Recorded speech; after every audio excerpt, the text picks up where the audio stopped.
multi-vector integration is Kazakhstan's chosen course of development. In the program, Single Market. Even the most unpleasant situation can offer its useful lessons and a stimulus for development.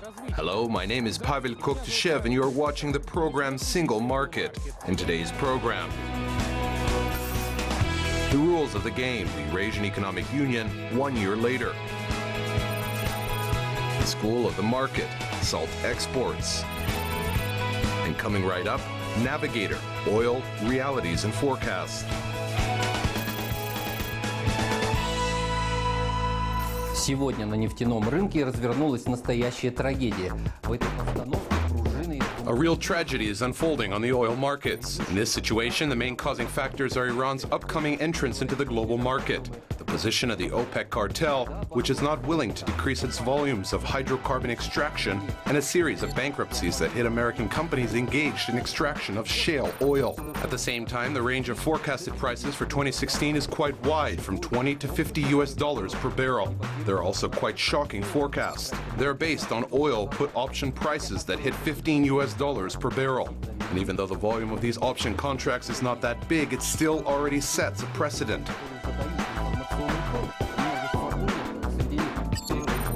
Oil skeptics who set the mood on the market have a lot of arguments, among them overproduction, unusually warm temperatures, due to which demand for fuel has decreased, and the turbulent state of the global stock markets. It is enough to recall the 7th of January, when the shortest trading day in the history of China's stock market was recorded. There's another factor which can affect the market of hydrocarbon resources this year. It is the lifting of the 40-year-old ban on exports of U.S. oil. Some experts believe that Latin American countries may choose oil from the U.S. over suppliers from the Near East and African countries. Europe, for the markets of which there is a real battle among world's largest exporters of oil, may also choose this alternative.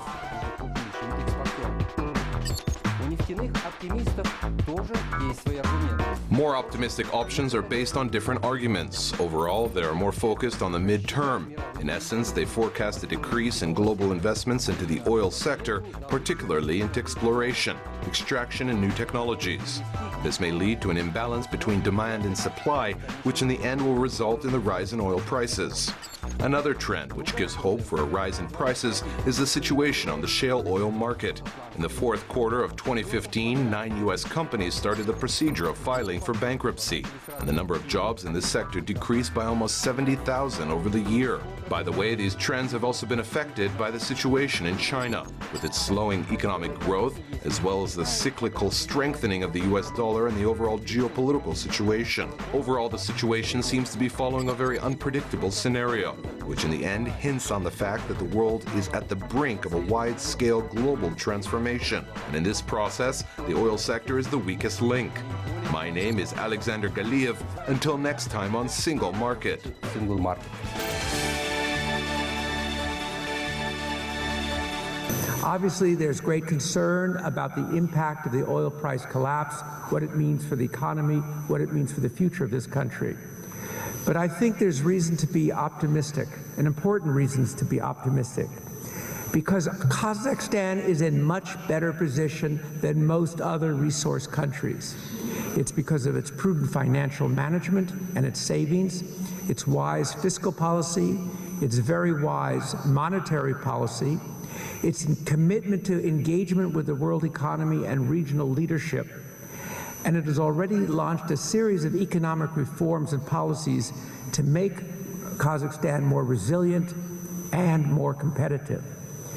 But it's critically important to ensure that the energy sector continues to move on the same road. I would dare to paraphrase the great poet Mayakovsky. If countries are uniting, that means that someone is looking to benefit from it. The year of 2015 will enter the history books of the global economy as a year when the new integration union was launched, the Eurasian Economic Union. The territory of this union expanded gradually. On January 1st, it united 3 states, Russia, Belarus, and Kazakhstan. By January 2nd, Armenia joined, and August 12th, Kyrgyzstan. The Eurasian Economic Union 1 year later. Our correspondent in Moscow, Dana Nurjan, brings us the report.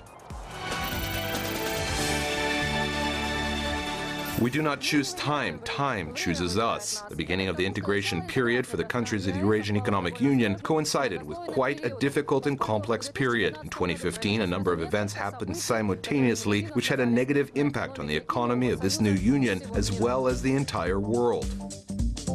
Permanent price fluctuations on global markets of raw materials, first and foremost on the market of hydrocarbons, sanctions imposed on Russia, and the subsequent retaliatory embargo, outflow of foreign capital from developing countries, a series of devaluations of national currencies. All this took the global economy by storm, and for the new integration union, in its transition period, became a true challenge. It is good that economically the first year was that tough. We understood that the economic union is a viable union because even in times of tough economic conditions, it can function effectively, and we are getting an additional effect as a result of this integration.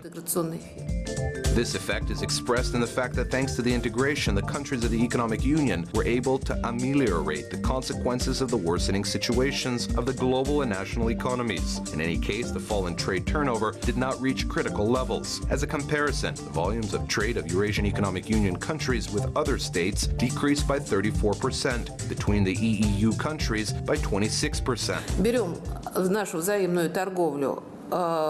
Let's consider the level of trade in 2014 using the 2014 US dollar exchange rate. We get 57 billion. And if we use the 2010 US dollar exchange rate with which we compare the level of our trade, then we get 109 billion.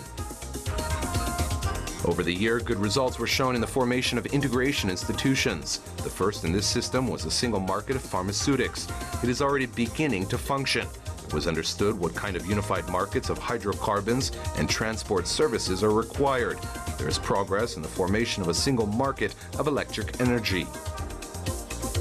The concept of a single electric energy market has already been formed, which is very important for the new participants of the Eurasian Economic Union, especially Kyrgyzstan, a country which has great export potential in the field of energy, and for Armenia, which on the contrary is forced to import electric energy. According to experts, the creation of a single Eurasian fuel and energy complex is a serious bid for world leadership, and this forecast is based on concrete data. In sum, the Eurasian Economic Union is first in the world in terms of natural gas reserves, 20.7% of the world extraction volume. It is also first in terms of oil reserves, including gas condensate, 14.6%. Third in the world in the production of electric energy, 9% of the global production volumes. Fourth in terms of coal reserves, around 6%. By the way, the single electric energy market of the EEU will be functioning on July 1st of 2019. The single markets of gas, oil, and oil products on January 1st of 2025. Aside from rising activity in their markets of raw materials and retail, the Eurasian Five is planning to expand its foreign economic cooperation within the framework of the free trade zone of the Eurasian Economic Union. The Eurasian Economic Union will continue developing and in the near future will become one of the leading integration associations. It will continue to expand and will include a multitude of formats of cooperation with other countries. This year, Belarus will pass on the EEU chairmanship role to Kazakhstan. What does the country intend to do in order to increase the integration potential of the Union? And what country will become the main partner of the Eurasian Economic Union? The president of Kazakhstan, Nursultan Nazarbayev, provided answers to these questions in December of 2015 during the meeting of the heads of states in Moscow. Kazakhstan will be making all the necessary efforts for the further dynamic development of our integration association.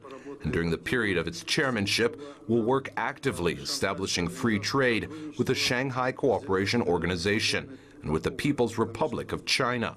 This will expand our possibilities and strengthen the Eurasian Economic Union.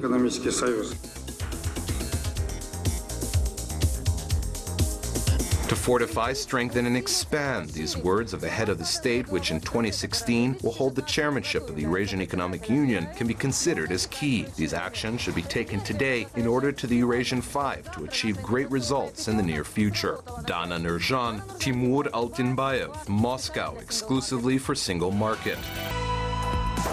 Every region of Kazakhstan has resources which can be considered as the salt of the earth. We're talking about products that can be obtained only in specific locations and in special natural conditions.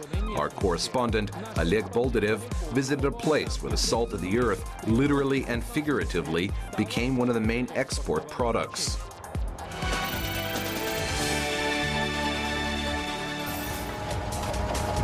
First work on the production of salt at this enterprise commenced back in 1913. Here, about 100 kilometers away from the Aral Sea, rich deposits of rock salt were discovered at the Jasky-Kilish Lake. This mineral is the main raw material of salt. In 1925, on the place of the discovered deposit field, a salt guild was created. Since that moment, salt extraction was conducted on an industrial scale.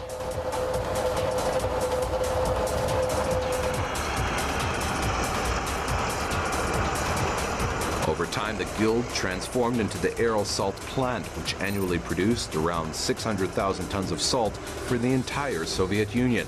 Once Kazakhstan gained independence, the enterprise underwent a process of privatization. Today, it is known as the Aral Tuz Plant, the largest supplier of salt in Central Asia. There are 300,000 tons of salt under my feet right now. This is the annual extraction volume of the Aral Tuz plant. What's more, the salt is of such high quality that it is justifiably considered to be one of the trademark products of the Aral region. Out of the total volume of produced salt, around 45% is exported to Russia, 10% to Azerbaijan, Georgia, Uzbekistan, and Kyrgyzstan. The remaining 45% are intended for Kazakhstan's market. By the way, the production capacities of this plant cover more than 70% of the demand of the domestic market. In addition, the range of products of this enterprise is quite wide.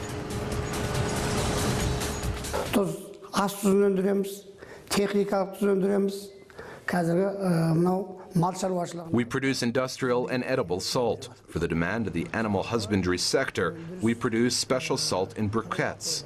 That is why our production reaches such results and our enterprise meets all the current demands. This concerns optimization and introduction of a new production line. Thanks to this equipment that was delivered from Spain, it was possible to introduce a new technology for salt making.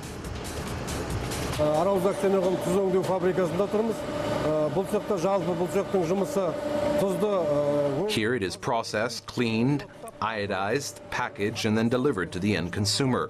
We can say that the plant's operations are going uphill because there is a great demand for salt.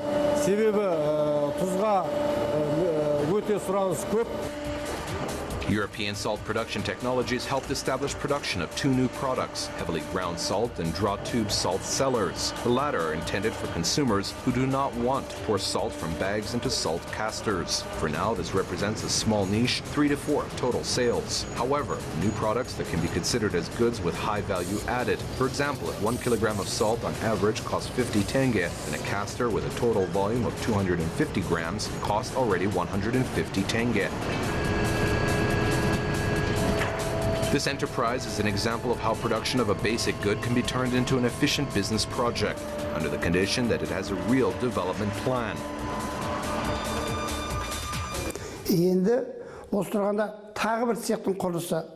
Right now, there is construction underway of another department. You probably saw it yourself. We're planning to launch it in May of 2016. It will be a large department equipped with the latest equipment. The launch of the new department by 2017 will allow the Aral Tuz plant to increase its production capacities to 450,000 tons of salt annually.